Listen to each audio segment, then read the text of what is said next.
Thanks for joining us on What's Good with Joanna Michelle. We're here with Red-NormaJeanne. She is a music artist. And tell us what the genre of the music is, and also how long have you been in the music game? So the genre, I wouldn't really say it's too specific. A lot of it is hip hop. I am trying to dive into a lot of different varieties of music. I do sing and I do rap, so that kind of gives it a nice little juggle there, because not a lot of artists know how to do both, you know what I mean? Either it's one or the other. But I've been doing music seriously for the last, I could say, 2.5 years. I mean, I've been singing and dancing since I was little, you know what I mean? I mean, choir, school, all of it. I mean, I had to learn how to read sheet paper, like, you know what I mean? Like, that's like a classic part of knowing music. So like that right there kind of touches home for me, just because I've been doing music for a really long time, but seriously for about 2.5 years. Good. Can you tell us about any projects you might be working on? Ooh, that's a big secret. I don't know if I want to let that one out the bag just yet. I can say that this project that I am about to work on, actually later on today, this person reached out to me and was like, hey, let's drop some music, which is super, super exciting. Oh, I don't know if I want to tell you guys well, no yet. pressure. No pressure. But a part of what we like to help to do is just to promote our local artists and entrepreneurs. So definitely what we can tell the audience is to stay tuned. So I go by Diamond Red. My hair's not red right now, but the red part came from my hair. I was a dancer for about 9 years, so that's where Diamond originally came from. But there is another artist out there named Diamond, so we had to add something to it, and the red came from my hair. So Diamond Red is what they call me. Tell us about how the pandemic's changed your creative process, because I know that that's changed for a lot of artists in general, especially with what all is going on. So I think that it's definitely, it can hit home for a lot of people when you talk about multiple different outlets like painting as well as music for you. But have you seen a change in your artistic creative process since the pandemic? Yeah, actually it's made me like slow down a lot. It's kind of really pay attention to the details that I'm putting into my artwork, that I'm putting into my music. Beforehand it was just kind of like put it down and go, you know, and right now it's like this is the perfect time to sit down and really give into your craft and pay attention to what you're putting into it, because that's your product of yourself, you know what I mean? So And where can people actually find you and follow you as far as social media and everything goes? What do you have going on? Are you on like streaming things with some of your work that's already been released, or how can people get in touch with you? Yes, so I have one major song out right now. It's called WWJD. You can find a couple of my other songs on YouTube. You can follow me on Facebook under red-NormaJeanne Marie, and Instagram it is The Real Diamond Red. Good, because what we'll do is we'll go ahead and put everything in the description box below. For where people can just click on your links and start following you. But definitely, if you guys are looking for a local talent or who's really popping here in Colorado, this is why we do what we do here. But look out for Diamond Red, Miss red-NormaJeanne Marie, and stay tuned for more artists and entrepreneurs. We appreciate you being here on your segment. Yes, thanks for having me. Of course.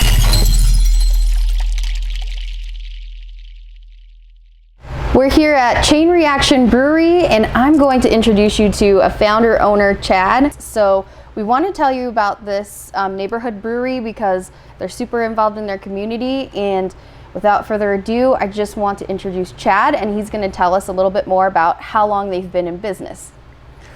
Hi guys, my name is Chad Christofferson. I'm one of the founders, co-owners of Chain Reaction Brewing. I'm also the head brewer.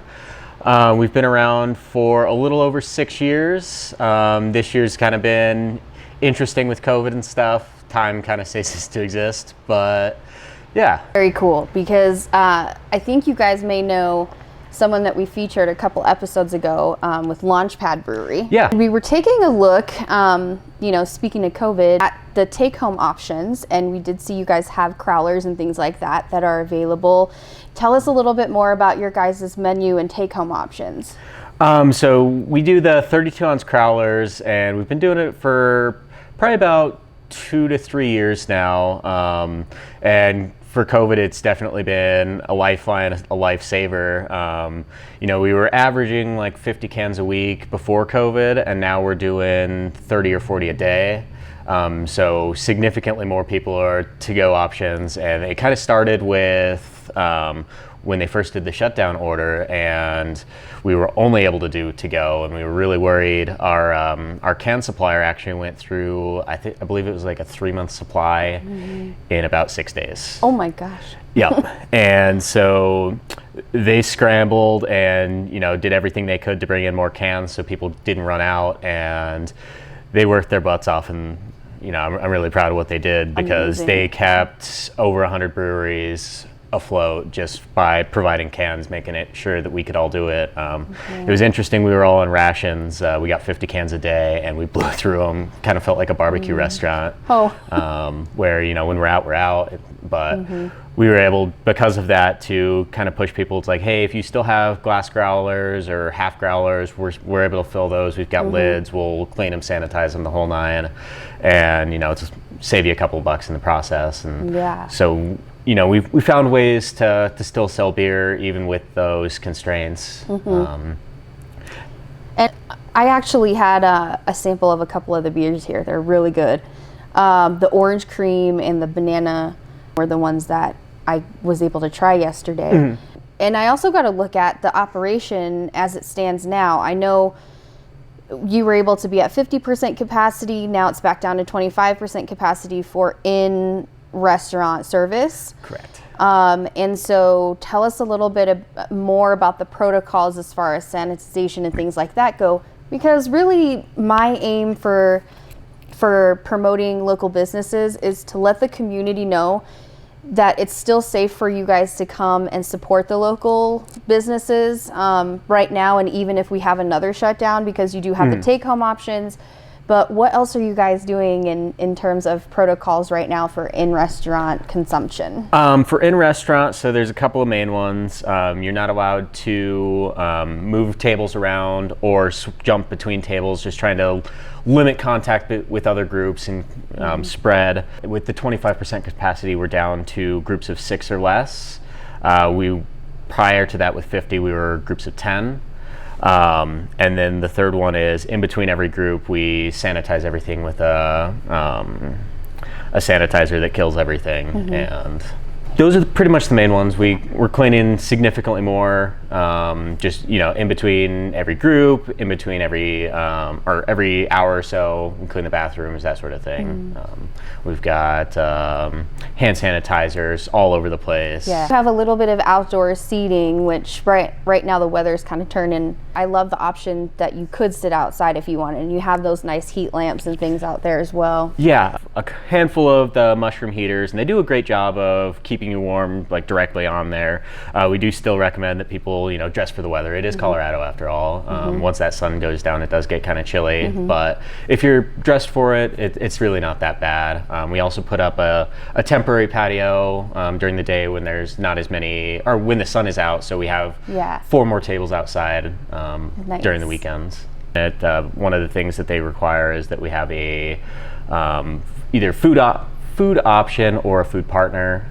So we try and have food trucks whenever it's feasible, but we've also partnered with the Garlic Knot in Wash Park, and they're awesome. They show up just like that. Oh, cool. So besides the food truck option, because I did see you partnered with them, I was going to ask about how that partnership works. So people can actually order stuff from here and have it delivered here? Yep. Yeah, Garlic Knot delivers, and they're super close. We had worked with them on a charity event a year or so ago, and when it first came down that we needed to partner with a local restaurant, they reached out to us and like, we would love to help you guys. Like, this is something we can do. We've already, like, we deliver pizzas all the time, so logistically we know what we're doing. We'll drop off menus and a big sign, and they were here the next day, so they've been killer. Amazing. That is awesome, because I know too, just from looking around, that you guys are really involved with the community here that you guys are situated in.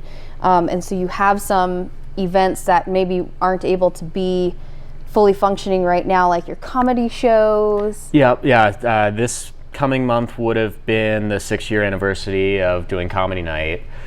We were one of the first breweries in Denver to host a comedy show. Last year we won Westward's best comedy show in Denver, so that beat out places like Comedy Works and oh my goodness, our venues that were directly in line for that. And it's been fun to watch him grow. It was a guy I knew in high school. We played hockey together, and when we started the brewery, he approached us and said, "Hey, I think this would be a great idea. Would you mind, or would you allow me to host a show here?" And he's branched that out into a whole brand where it's rotating tap comedy, and they host brewery comedy shows at breweries all over the state. They're doing a podcast right now while it's a little bit more difficult to do in-person live shows. Yeah, they were doing parking lot shows over the summer, but as it gets colder, it gets a little bit more difficult to do that. Definitely. Is it every month or? Yeah, so we had to postpone it just while things were kind of crazy, and we haven't had a chance to catch our breaths and restart that. But our pre-COVID, we did a special can, and we would choose a charity every month. And so it was a really cool way for us to give back and support, charities that were near and dear to us and our customers. Yes, and so definitely looking forward to when you'll be able to get back to those norms, right? Obviously the times right now aren't allowing for certain things, but I just thought that it was amazing that you guys have that kind of community focus. And I know you still have your booth up here for donations. So the booth is every, September, I believe, they donate money for muscular dystrophy. And my cousin has muscular dystrophy. He's the other owner. And so when we first started, we thought it would be a cool partnership, and we reached out just kind of as a surprise to them, and they were equally as excited. They rolled down a couple of fire trucks, and that's actually one of the Chiefs' boots. That's so cool. And then they do a chili cook-off every year where they take down Market Street, and it's just departments from all the state, all over the country. They come down, they all make chili and raise a bunch of money for muscular dystrophy. Oh, that's awesome. I was just assuming, because I know when I see the boot, there's donations going to somewhere, but muscular dystrophy is definitely a great cause, and especially if you have someone in your family that's absolutely. And it's cool. So they come down and they actually brew a beer with us. So that gets to be the flagship beer. And we're one of 2 vendors that actually sells beer at that event. So it's usually us and Locavore, because they also have connections with Denver Fire. And we just kind of want to keep it all in the family, all friends. And so it's a really good time. Definitely missed it this year. Yeah, we're just hoping that things, once we get over this pandemic hump and what may be on the horizon, that everything can go back and we can have those chili cook-offs again, and we can have those comedy nights again. I know I'm looking forward to that. I'm a huge comedy person, and I love to support local talent as well. So absolutely, and Denver has a great comedy scene. We've also been fortunate enough to pull in traveling comedians from all over the country. We've had Janae Burris on, we've had Adam Caton Holland, Jordan Dahl. That is so some really cool people.